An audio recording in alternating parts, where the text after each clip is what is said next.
Throughout history, wars have been fought, lives have been lost, and the balance of power has changed. Although battles do not necessarily win wars, the outcomes of particular points of conflict may echo through history. Join us as we explore 10 of the most dramatic and important battles of the ancient world.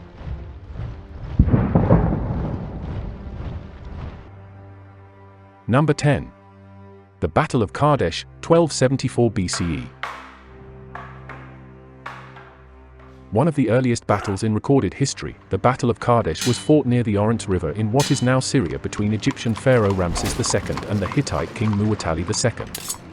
Because of the discovery of multiple Kadesh inscriptions and the Egyptian-Hittite peace treaty, it is perhaps the best documented battle in all of ancient history. Although Ramses proclaimed a great victory for himself, he was lucky to achieve a stalemate after being ambushed by Hittite chariots. Kadesh was probably the largest chariot battle in history, with over 5,000 chariots engaged. The Egyptian chariots were smaller and faster than those used by the Hittites, which gave the Egyptians an advantage. The Battle of Kadesh can therefore be seen as one of the true beginnings of a military arms race, where technological advances had a major impact on the battlefield. Modern historians conclude that the battle ended in a draw from a practical point of view, but was a turning point for the Egyptians, who had developed new technologies and rearmed before pushing back against the years-long steady incursions by the Hittites.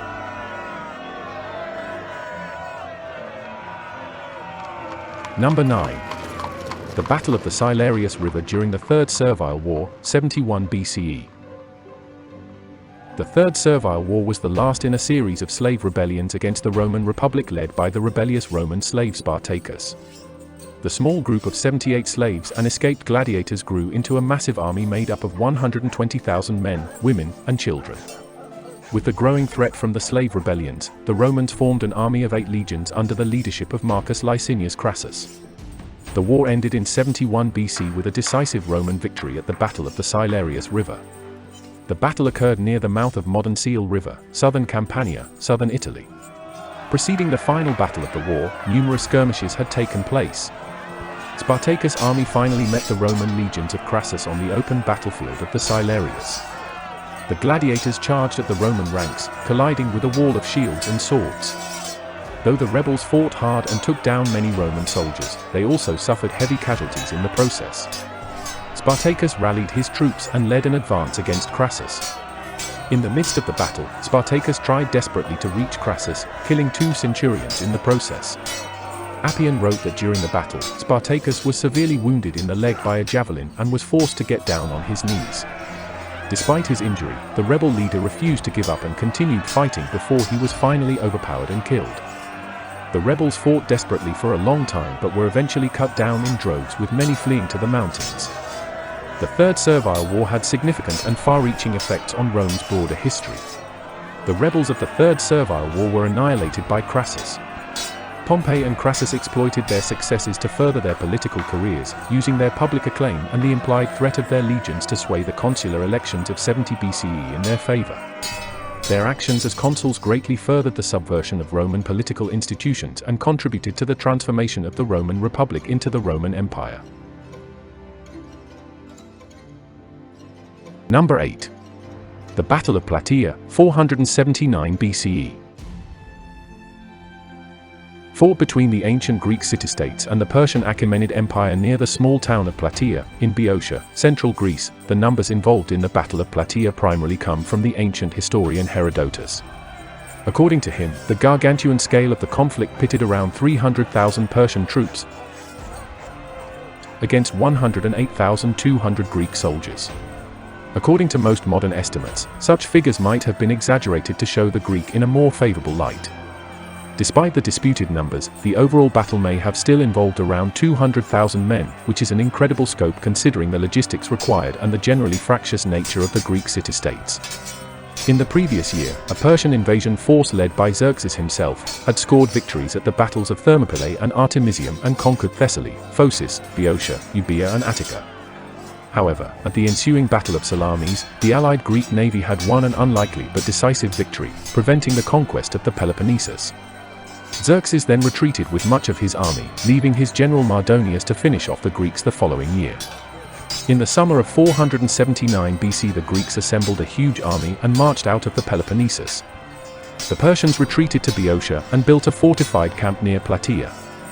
The Greeks, however, refused to be drawn into the prime cavalry terrain around the Persian camp, resulting in a stalemate that lasted 11 days. Herodotus described in detail the dispositions of the two armies.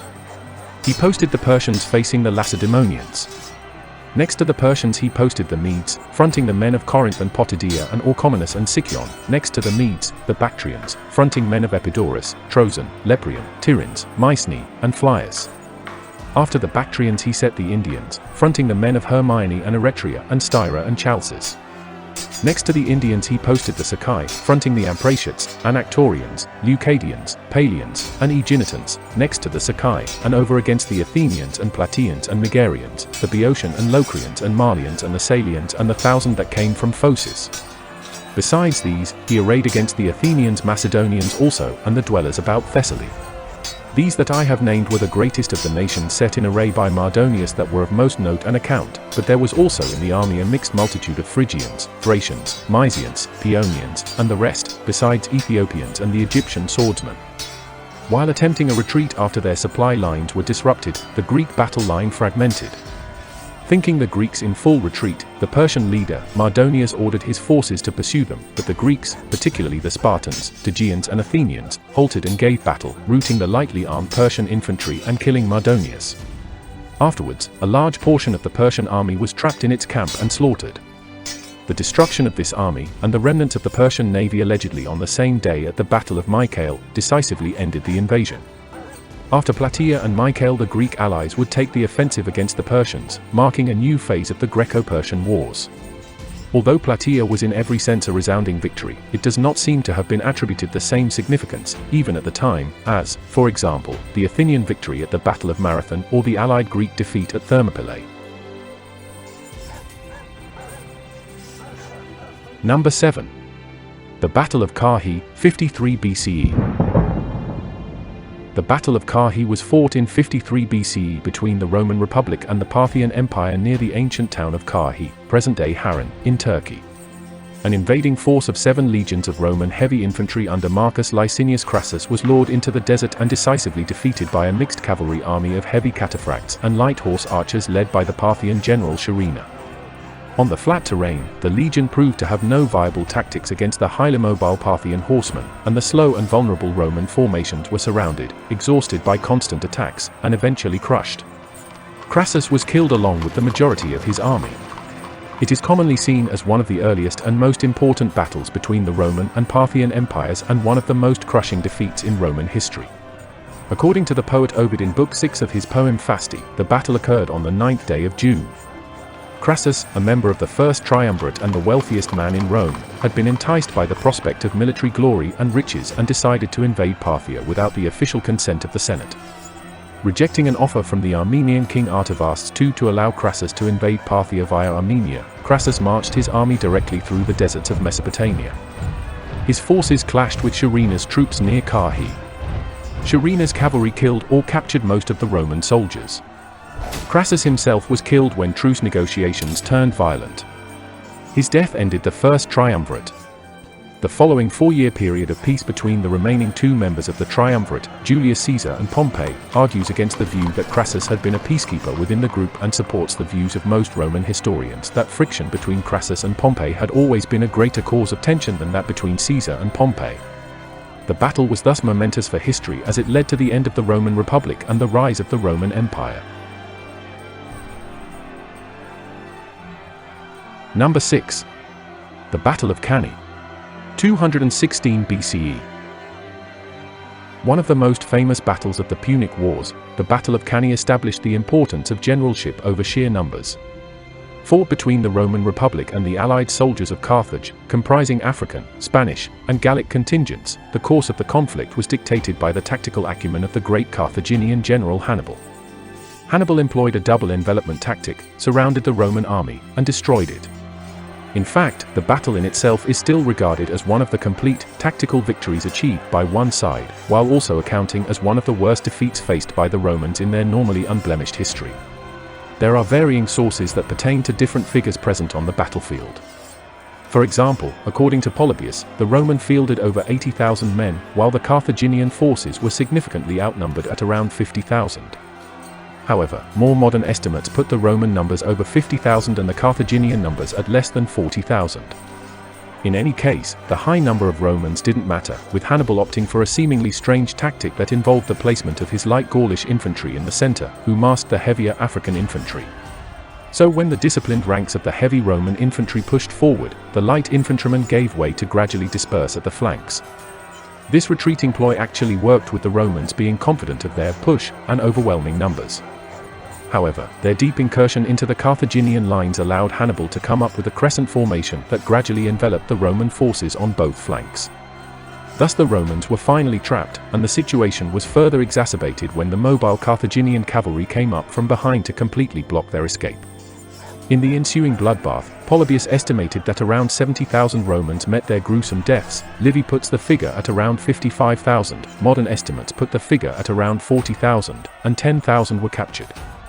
Hannibal lost only around 6,000 of his men, mostly the Gauls, who bore the brunt of the initial Roman infantry charge. To put things into perspective, the worst day in the history of the British Army usually pertains to the first day of the Battle of the Somme in 1916, where they lost around 20,000 men. The male population of Rome in 216 BCE is estimated to be around 400,000, thus the Battle of Cannae possibly took away around 1/10 of the Roman male population. The Romans learned from the disaster, however. They grew to be even more formidable afterwards. Part of this recovery had to do with the brilliant generalship of Publius Cornelius Scipio, who actually survived the Battle of Cannae, and had keenly studied the methods of Hannibal. The same strategies were in turn used against the Carthaginian general, to result in a resounding Roman victory at the Battle of Zama in 202 BCE. This perhaps underlines Rome's greatest strength, that didn't lie in its arms, but in its unflinching capacity to recover from calamitous circumstances. Although a total disaster for the Romans, it resulted in the revival of the Fabian strategy, in which battles were avoided in favor of wars of attrition. Number 5. The Battle of Chalons. 274 AD. The Battle of Chalons was part of the Hunnic invasions of Gaul, fought between Roman Emperor Aurelian and Emperor Tetricus, the first of the Gallic Empire. This battle has been remembered over the ages because of the high death toll. It ended the Gallic Empire and reunified it with the Roman Empire after 13 years of separation. The costly battle made it much harder for Aurelian to defend the Rhine area. In the years to come, Alemanns and Franks invaded the Rhineland, taking forts and destroying cities. In the aftermath of the Battle of Chalons, Tetricus and his son were taken to Rome and paraded in a triumph. Tetricus was spared further punishment. Instead, Aurelian made him a Roman administrator, a corrector Lucanii, overseeing the region Lucania in southern Italy. Number 4. The Battle of Gaugamela. 331 BCE. The decisive battle between Alexander the Great and the Persian Achaemenid Empire under Darius III took place on October 1, 331 BCE. Despite his small military force, compared to the Achaemenid Empire, Alexander's tactics worked brilliantly. The two great armies met near Gaugamela, near the present-day city of Mosul, in Iraq. Alexander's ingenious tactics worked so effectively that the battle led to the complete fall of the Achaemenid Empire. Gaugamela, which literally meant the camel's house, a village on the banks of the river Bumodus. Alexander's army was heavily outnumbered, and modern historians say that the odds were enough to give the most experienced veteran pause. Despite the overwhelming odds, Alexander's army emerged victorious due to the employment of superior tactics and the clever usage of light infantry forces. According to the ancient historian, Arrian, Darius' force numbered 40,000 cavalry and 1 million infantry. Diodorus Siculus put it at 200,000 cavalry and 800,000 infantry. Plutarch put it at 1 million troops, without a breakdown in composition, while according to Curtius Rufus it consisted of 45,000 cavalry and 200,000 infantry. Furthermore, according to Arrian, Diodorus and Curtius, Darius had 200 chariots, while Arrian mentions 15 war elephants. Included in Darius's infantry were about 2,000 Greek mercenary hoplites. Several researchers have criticized the Persians for their failure to harass Alexander's army and disrupt its long supply lines when it advanced through Mesopotamia. Using the unexpected northerly route, the Macedonian army, Alexander was able to choose Gaugamela as his most favorable site for a battle. In the battle itself, Alexander employed an unusual strategy. While the infantry battled the Persian troops in the center, Alexander began to ride all the way to the edge of the right flank, accompanied by his companion cavalry. His plan was to draw as much of the Persian cavalry as possible to the flanks, to create a gap within the enemy line where a decisive blow could then be struck at Darius in the center. This required almost perfect timing and maneuvering, and Alexander himself to act first. Alexander would force Darius to attack, though Darius did not want to be the first to attack after seeing what happened at Issus against a similar formation. In the end, Darius' hand was forced, and he attacked. What followed was a long and fierce cavalry battle between the Persian left and the Macedonian right, in which the latter, being greatly outnumbered, was often hard-pressed. However, by careful use of reserves and disciplined charges, the Greek troops were able to contain their Persian counterparts, which would be vital for the success of Alexander's decisive attack. As Arrian describes, then the Scythian cavalry rode along the line, and came into conflict with the front men of Alexander's array, but he nevertheless still continued to march towards the right, and almost entirely got beyond the ground which had been cleared and leveled by the Persians. Then Darius, fearing that his chariots would become useless if the Macedonians advanced into the uneven ground, ordered the front ranks of his left wing to ride round the right wing of the Macedonians, where Alexander was commanding, to prevent him from marching his wing any further. This being done, Alexander ordered the cavalry of the Grecian mercenaries under the command of Menidas to attack them. But the Scythian cavalry and the Bactrians, who had been drawn up with them, sallied forth against them, and being much more numerous, they put the small body of Greeks to rout. Alexander then ordered Aristo at the head of the Paeonians and Grecian auxiliaries to attack the Scythians, and the barbarians gave way. But the rest of the Bactrians, drawing near to the Paeonians and Grecian auxiliaries, caused their own comrades who were already in flight to turn and renew the battle, and thus they brought about a general cavalry engagement, in which more of Alexander's men fell, not only being overwhelmed by the multitude of the barbarians, but also because the Scythians themselves and their horses were much more completely protected with armor for guarding their bodies. Notwithstanding this, the Macedonians sustained their assaults, and assailing them violently squadron by squadron, they succeeded in pushing them out of rank. The Persians also, who were riding round the wing, were seized with alarm when the Greeks under Aretes made a vigorous attack upon them. In this quarter indeed the Persians took to speedy flight, and the Macedonians followed up the fugitives and slaughtered them. Alexander's forces then drove a decisive wedge through the battlefield, decimating the Achaemenid forces. After the battle, Parmenion rounded up the Persian baggage train while Alexander and his bodyguard pursued Darius. It was a disastrous defeat for the Persians and one of Alexander's finest victories. Number 3. The Battle of Salamis. 480 BCE. In the annals of history, Salamis has gained something of a legendary status. The Battle of Salamis was a major event of the Greco-Persian Wars fought between the alliance of Greek city-states and the Persian Empire in 480 BCE. Salamis was a naval battle fought between an alliance of Greek city-states under Themistocles and the Persian Empire under King Xerxes. It resulted in a decisive victory for the outnumbered Greeks. The battle was fought in the straits between the mainland and Salamis, an island in the Saronic Gulf near Athens. The event marked the high point of the Second Persian invasion of Greece. To block the Persian advance, a small force of Greeks blocked the pass of Thermopylae, while an Athenian-dominated allied navy engaged the Persian fleet in the nearby Straits of Artemisium.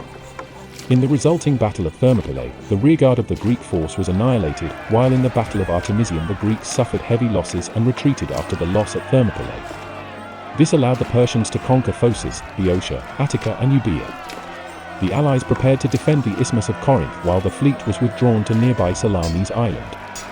Although heavily outnumbered, the Greek allies were persuaded by Athenian general Themistocles to bring the Persian fleet to battle again. Themistocles inspired the Greeks with the hope that a victory would prevent naval operations against the Peloponnese. Persian King Xerxes was also eager for a decisive battle. As a result of subterfuge on the part of Themistocles, which included a message directly sent to Xerxes letting him know that much of the Greek fleet was stationed at Salamis, the Persian navy rode into the Straits of Salamis and tried to block both entrances. In the crowded conditions of the straits, the great Persian numbers became a hindrance, as ships struggled to maneuver and became disorganized. Seizing the opportunity, the Greek fleet formed in line and scored a decisive victory. The result of the battle was that Xerxes retreated to Asia with much of his army, leaving Mardonius to complete the conquest of Greece. However, the following year the remainder of the Persian army was decisively beaten at the Battle of Plataea and the Persian navy at the Battle of Mycale. The Persians made no further attempts to conquer the Greek mainland. These battles of Salamis and Plataea thus mark a turning point in the course of the Greco-Persian Wars as a whole, and represent a major shift in the balance of power in the region. Number 2. The Battle of Gaixia. 202 BCE. The decisive battle between the Chu and the Han dynasties in ancient China was fought in 202 BCE between Liu Bang and Xiong Yu.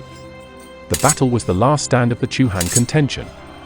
During the battle, Han troops captured Xiong Yu's wife, consort Yu.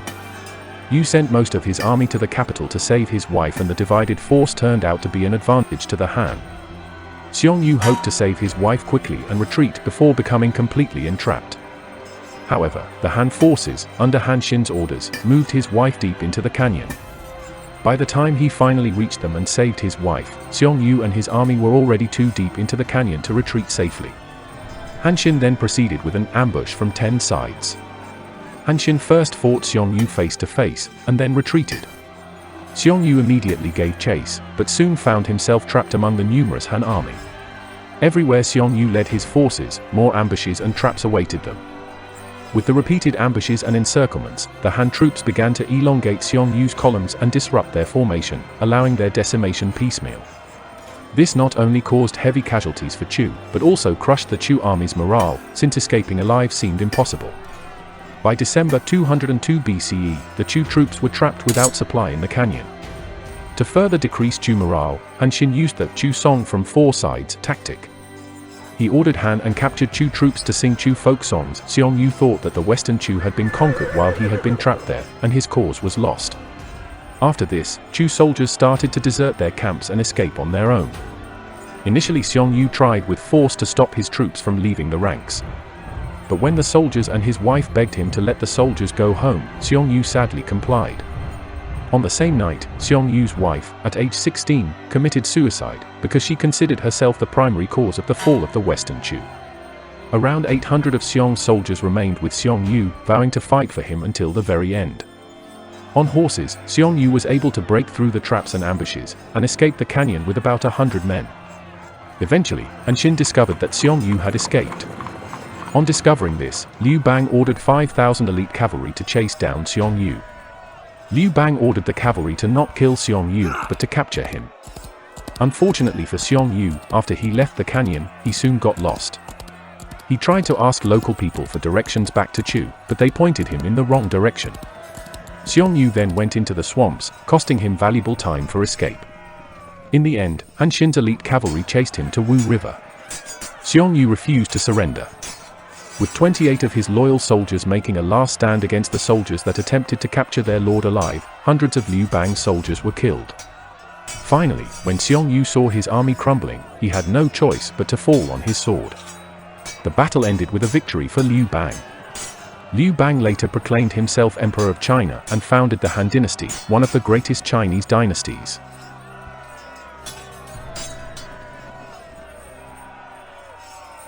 Number 1. The Battle of Marathon. 490 BCE. The Battle of Marathon took place during the first Persian invasion of Greece. It was fought between the citizens of Athens, aided by Plataea, and a Persian force commanded by Datis and Artaphernes. The battle was the culmination of the first attempt by Persia, under King Darius I, to subjugate Greece. The Greek army inflicted a crushing defeat on the more numerous Persians, marking a turning point in the Greco-Persian Wars. The first Persian invasion was a response to Athenian involvement in the Ionian Revolt, when Athens and Eretria sent a force to support the cities of Ionia in their attempt to overthrow Persian rule. The Athenians and Eretrians had succeeded in capturing and burning Sardis, but they were then forced to retreat with heavy losses. In response to this raid, Darius swore to burn down Athens and Eretria. According to Herodotus, Darius had his bow brought to him and then shot an arrow upwards towards heaven, saying as he did so, "Zeus, that it may be granted me to take vengeance upon the Athenians."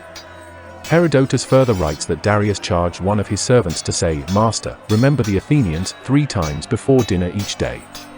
At the time of the battle, Sparta and Athens were the 2 largest city-states in Greece. Once the Ionian Revolt was finally crushed by the Persian victory at the Battle of Lade in 494 BC, Darius began plans to subjugate Greece.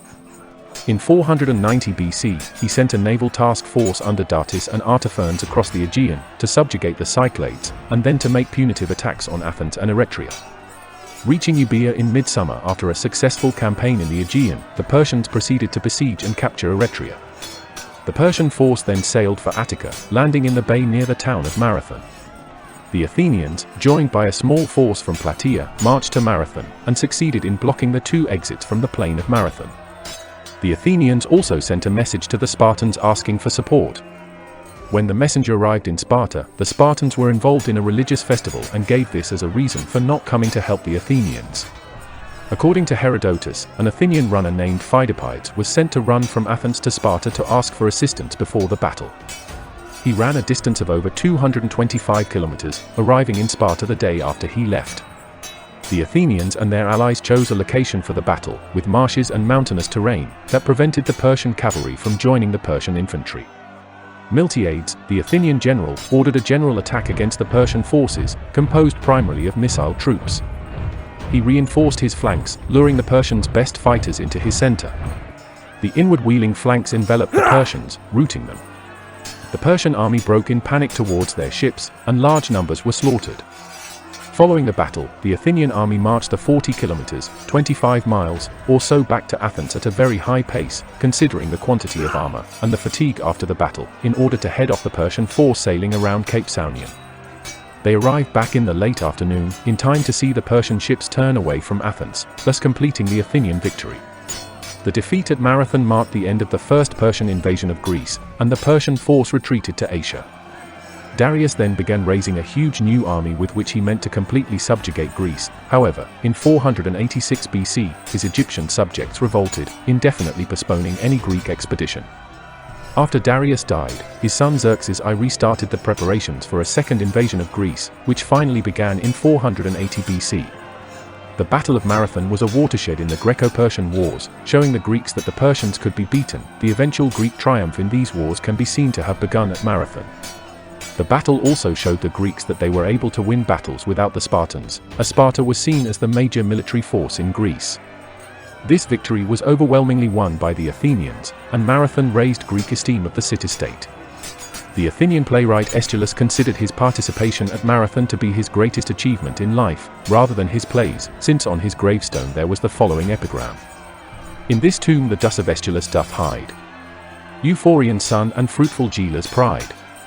How tried his valour, Marathon may tell, and long-haired Medes, who knew it all too well. The following 200 years saw the rise of the classical Greek civilization, which has been enduringly influential in Western society, and so the Battle of Marathon is often seen as a pivotal moment in Mediterranean and European history, and is often celebrated today. What did you think of our list? Did we leave out some major battles? Let us know in the comments. We would love to hear your thoughts. As always, if you appreciate what we are doing, please support the channel by hitting the like and subscribe buttons. See you next time.